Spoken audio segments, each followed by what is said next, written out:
अस्सलाम वालेकुम। मैं आयशा वेलफेयर का प्रेसिडेंट उबैदुल्ला कुरैशी। आयशा वेलफेयर की तरफ से हर माह की तरह इस माह भी राशन की तकसीम जारी व सारी है। लोगों से अपील करते हैं कि आयशा वेलफेयर का साथ दें ताकि आयशा वेलफेयर ऐसे काम करती रहे। और इसके अलावा हमने सर्दी की शिद्दत देखते हुए बरोज़ जुमेरात रात 2 बजे रज़ाइयों की तकसीम की है, क्योंकि लोग जो हैं वो बेचारे बहुत यानी कि पतली पतली रज़ाइयाँ, पतले पतले ब्लैंकेट ओढ़ कर बेचारे सो रहे हैं।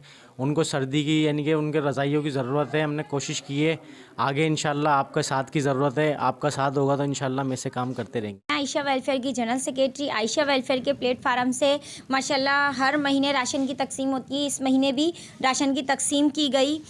तो हमने हमारे साथ लोग शाना बशाना चलते हैं, पर मैंने जिनमें शौक़ देखा, जज्बा देखा, मैंने उन्हें अपने ऑफ़िस का एक हिस्सा बनाने की कोशिश की। जिस तरह के आज हारून भाई को आपने देखा कि मैंने सरपरस्ते आला बनाया है। मैंने उनमें शौक़ देखा है, जज्बा देखा है। वो मेरे साथ क्या, छोटी कोई सोशल वर्कर टीम भी होती है ना, उनके साथ भी शाना बशाना खड़े हो जाते। माशाल्लाह आयशा वेलफेयर की भी सपोर्ट पर हैं, तो मैंने उन्हें आज इस ओहदे पे लेकर आई हूँ कि वो आयशा वेलफेयर के सरपरस्ते आला हैं।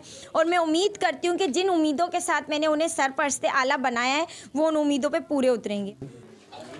आज की तकरीब जैसे आपको मालूम है, हर माह की तरह इस माह भी आयशा वेलफेयर ऑर्गेनाइजेशन हर माह राशन डिस्ट्रीब्यूशन का प्रोग्राम इनेकाद करती है, जिसमें इलाका मुखी और दूसरे लोग जो मुस्तकीन हैं वो आते हैं और अपना राशन जो है वो लेके जाते हैं। अल्हम्दुलिल्लाह आयशा वेलफेयर ऑर्गेनाइजेशन इस तरह हर माह ये तकरीब करके लोगों का बहुत अच्छा सहारा बनती है। और आप देख रहे हैं कि जिस तरीके से मौसम ठंडा होता जा रहा है, आयशा वेलफेयर ने कल जो है रात को रज़ाएँ भी डिस्ट्रीब्यूशन किए मुख्तलिफ़ इलाकों में, और जो है आज भी इंशाल्लाह करेगी। और 2-4 दिन जब तक ये ठंड है, ज़्यादा सर्दी का ज़ोर है, इंशाल्लाह ये करती रहेगी।